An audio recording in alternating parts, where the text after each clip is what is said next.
very much. We hope for you, and we make sure that the big school families will have a director and also the director of the South African Millennium Program, which is part of their foresight that quite happy to be part of this gathering and also collaborating with them. That you here, as you have to look forward to pledge. Let's finish right away. Business of the day. After you want to say something.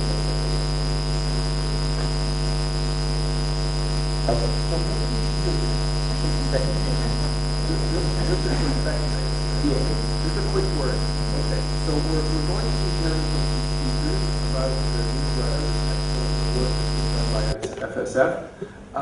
Let me just reinforce the point here. There's a principle, so here I'm putting on my hat as a designer of collective intelligence, knowledge creation, futures literacy knowledge labs.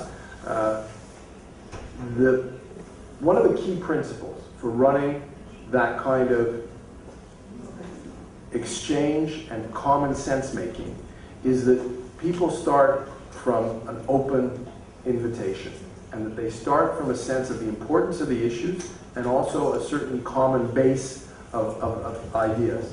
And so the point of the session now, where we're going to talk about the results of this research, is to give us all a common base for our discussions which will take place in our workshops. So the point here is to understand that there's a design principle that's important here. It's not just a question of showing you and telling you what's in the newsletters. The point is that it creates a common base for our conversation. It gives us some common and shared reference points. Because if we're going to create dialogue, if we're going to create understanding, if we're going to negotiate meaning together, we need some common points of departure. And of course, you know, it's not going to create it doesn't need to create a uniform or homogenize, but it gives us some shared points of reference. So that's from a sort of pedagogical point of view why we're doing this now. Thanks. Okay, right. Thanks very much, Bruno. So we'll start, but let me first put out right the formats of this next session, which is going to be about for an hour.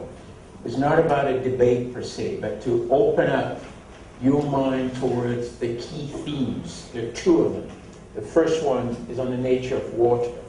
And then the second one, obviously, is what? Cities and dwellings, you know, what we usually call cities and dwellings, discussing about slums.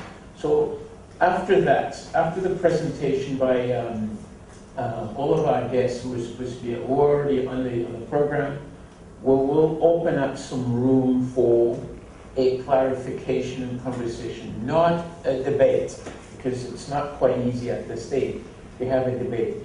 So after having heard what you've heard, you could see how you could probably ask for some clarifications, make some point of views, and perhaps provide some insight that many of us are not quite aware of. That could be very, very important to us.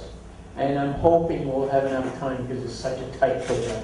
So let me shut up now and open up and let our first presenter, we'll talk about the idea of water. Is that right? And please go ahead and do so. You have 5 minutes. Thanks. Good morning, everybody. It's a pleasure to be here today. As a researcher at FSF, I would like to introduce our third newsletter this year, titled Managing Water Scarcity in NA, Trends and Future Prospects. And as we have already mentioned, the whole purpose is so that we're all on the same page with regards to the content of the newsletter.